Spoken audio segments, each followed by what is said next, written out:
This is the final episode of Vikings Circle for 2022, and there's no other way to round this thing out than getting head coach Kevin O'Connell on the card. How you doing? I'm excited. I didn't know I was the final one.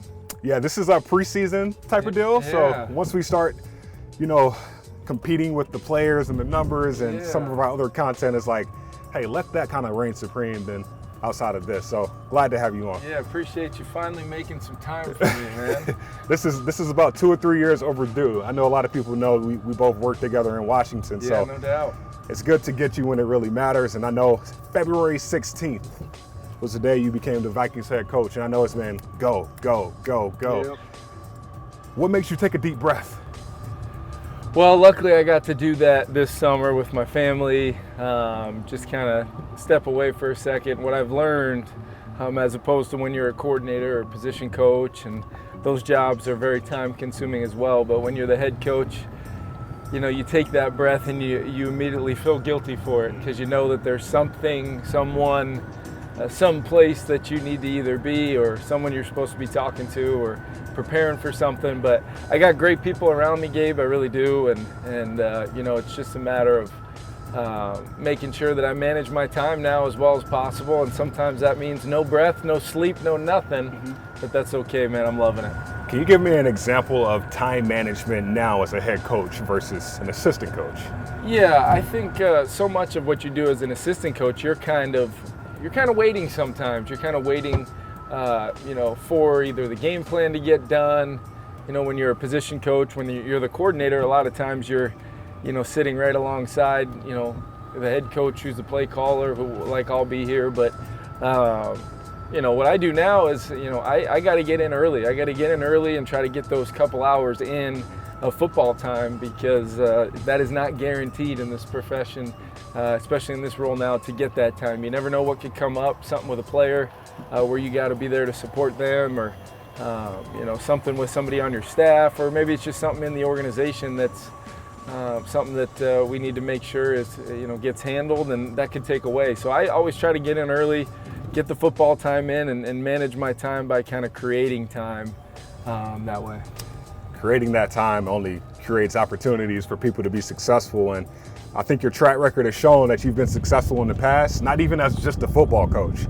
I saw you were in the broadcasting realm before. Yeah. I saw your interview with Derek Carr, really good stuff. But understanding that coaching was the route that you went. Any parallels between being a broadcaster and now being a head coach? Anything that kind of helped that path? Yeah, I think it's a good question, man. I haven't really thought about it like that, but I think there's an art to communication. There's an art to delivering information to people that is very important for people that work for you, or in your case, our great fans that watch a lot of your great content. You're delivering a message, and what is that message going to be? Be concise, be authentic, be yourself, be real. I think a lot of those things carry over to being a really good broadcaster, and I've noticed, like yourself, I notice you're the same guy every day, right, wrong, or indifferent. And you find a way to provide that great content, and that's what you have to do as a head coach as well. Now you get the benefit of games and practices, and then, oh, by the way, you got to coach these guys hard. Yep. And when you got a group like we do that have built the culture like we have, they want to be coached hard. So then it's just how you're going to communicate, deliver maybe a little bit more of a stern message, but they get the message when it's delivered, because that's how we built things around here.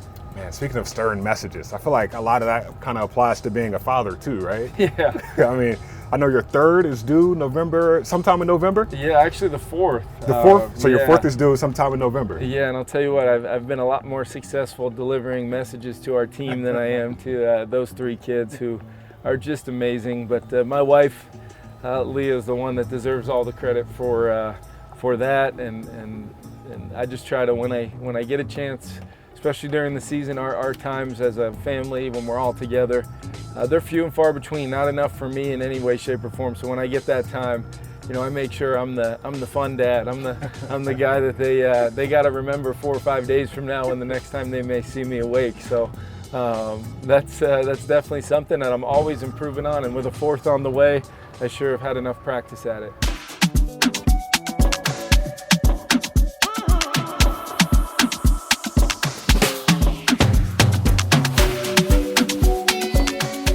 See it around the building. Our way, our team, our process. Yep. What is the origin behind that, and how does that apply to this Minnesota Vikings team this year? Yeah, it's really our culture shield. So when people hear me talk about culture, I wanted to have it personified in some sort of logo that means a lot to these players. It's on shirts, it's on the wall, it's on a lot of places around our building as just a constant reminder that our way, I really look at as how you act every single day.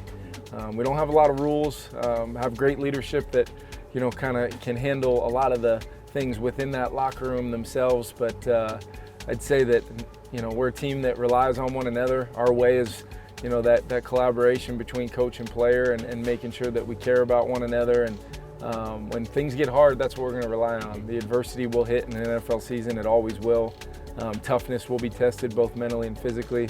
Our way is built to provide a real fertilized grounds for us to be able to grow and kind of become better through all that. And then our process is really one of communication, one of constantly holding each other to that standard that we've applied to this team, and really the players have done it just with some guidance from us as coaches, and then that equals our team, and that's all of us. And I tell our guys every single day we're building our culture and maintaining our culture. It's great that they've kind of locked in on what we want this building to feel like every day when we all come to work.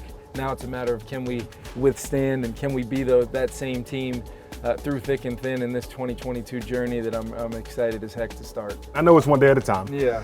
But I know a lot of people always say, what would you tell your younger self? Yeah. Right now, for you, what do you want your younger self to know about the future? Well, I would say that which camera here? We can go this camera. Oh, right? there you go. I like that.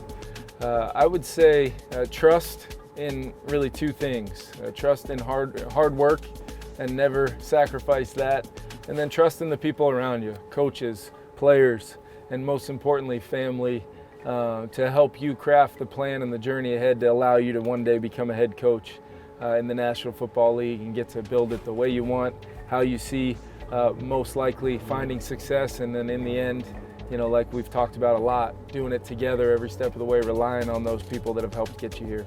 Kevin O'Connell, thank you for closing this edition of Vikings Circle. I don't think we could have went any bigger than this, so I appreciate your time. Yeah, thanks, Gabe. Appreciate it, man.